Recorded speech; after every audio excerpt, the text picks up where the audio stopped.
সন্ত্রাসীরা দিন দুপুরে দিনে 3:30টায় গতকাল তাকে নৃশংসভাবে হত্যা করা হয়েছে।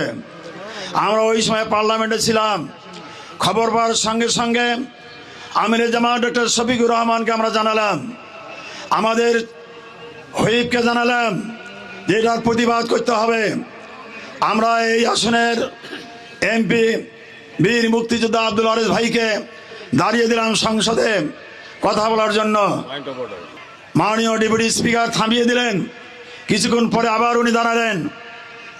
যখন টের পেয়েছেন, লিখিত নিয়েছেন কি ঘটনা, কোন বিষয়ে আলোচনা করবেন, যখন জানতে পেরেছেন ছাত্রদল কর্তৃক, যুবদল কর্তৃক জামাতের শিবিরের কর্মী সাইফুল্লাহ বাড়ি নিহত হয়েছে, তাড়াহুড়া করে সংসদ মুলতবি ঘোষণা করেছেন।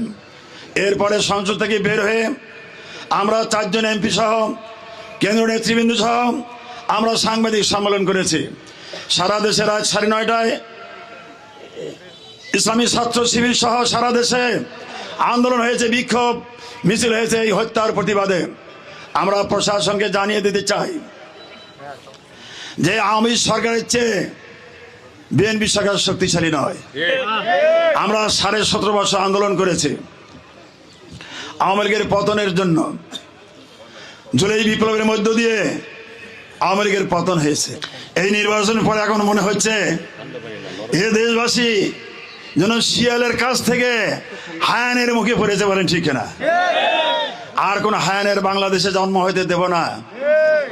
সম্মানিত গাইবান্ধাবাসী, আজকে এখানে শিবিরের কেন্দ্রীয় সেক্রেটারি জেনারেল সহ শিবিরের নেতৃবৃন্দ এখানে এসেছেন। আমরা 3 জন এমপি এখানে এসেছি। ছাত্র শিবিরের বিভিন্ন এলাকা থেকে এখানে ছুটে এসেছি। আমরা আশা করি বাংলাদেশ ইসলামী ছাত্র শিবির এ দেশের টেকনাফ থেকে তেতুলিয়া, রূপসা থেকে পাথুরিয়া এমন একটা এলাকা নাই যেখানে ছাত্র শিবির নাই। কেউ যদি মনে করেন এইভাবে হত্যা করে ইসলামী আন্দোলন শিবিরের নেতৃত্বে থামিয়ে দেবেন, ইসলামী শিবিরের আন্দোলনকে থেমে দেবেন, এটা দুঃস্বপ্ন। বাংলাদেশ জামাত ইসলামী, ইসলামী ছাত্র শিবির বাংলাদেশের ভূখণ্ডে কোরআনের রাজ কায়েম করার জন্য আন্দোলন চালিয়ে যাচ্ছে। 12 ফেব্রুয়ারি নির্বাচনে এ জাতি স্বপ্ন দেখেছিল জামাত ইসলামী ক্ষমতায় যাবে। ইঞ্জিনিয়ারিং ভোটের ইঞ্জিনিয়ারিং করে আমাদেরকে থেমিয়ে দেওয়া হয়েছে, আমাদেরকে হেরে দেওয়া হয়েছে। এই হারা বেশি সময়ের জন্য নয়, আগামীতে ইনশাআল্লাহ ইসলামী ছাত্র শিবির জামাত ইসলামী বিজয় হবে ইনশাআল্লাহ। আমি প্রশাসনকে জানিয়ে দিতে চাই, আজকে মামলা দায়ের হয়েছে। মামলা যারা আসামি অনতি বিলম্বে তাদেরকে গ্রেফতার করতে হবে। আমরা আইন হাতে তুলে নিতে চাই না। আইনের প্রতি আমরা শ্রদ্ধাশীল, কিন্তু যদি এই হত্যাকাণ্ডকে পরিকল্পিতভাবে বাইপাস করার চেষ্টা করা হয়, গড়িমসি করা হয়, তাহলে প্রশাসন সহ সকলকে জবাব দিতে হবে। আমরা শান্তিপূর্ণভাবে সারা বাংলাদেশে এই হত্যার প্রতিবাদে আন্দোলন হবে। আমরা বিশৃঙ্খলা সৃষ্টি করতে চাই না। আমি সরকারকে বলতে চাই, সারা দেশে যে ঘটনা সৃষ্টি করেছেন, তাণ্ডব চালিয়ে দিয়েছেন, এটা অতি বিলম্বে বন্ধ করুন।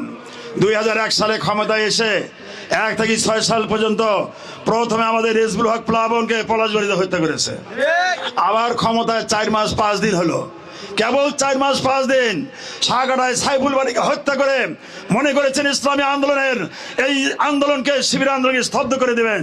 এটা দুঃস্বপ্ন, এটা আমরা হইতে দেব না ইনশাআল্লাহ। আসুন ভাইরা, শান্ত থাকবেন। আজকে শহীদের পিতা, গর্বিত পিতা, আজকে যেন এই সাইফুল্লাহ বাড়িকে আল্লাহ পাক শহীদ হিসাবে কবুল করেন। শহীদের রক্ত পেতা যাবে না, এক সাইফুল্লাহ রক্ত থেকে হাজার সাইফুল্লাহ জন্ম হবে ইনশাআল্লাহ।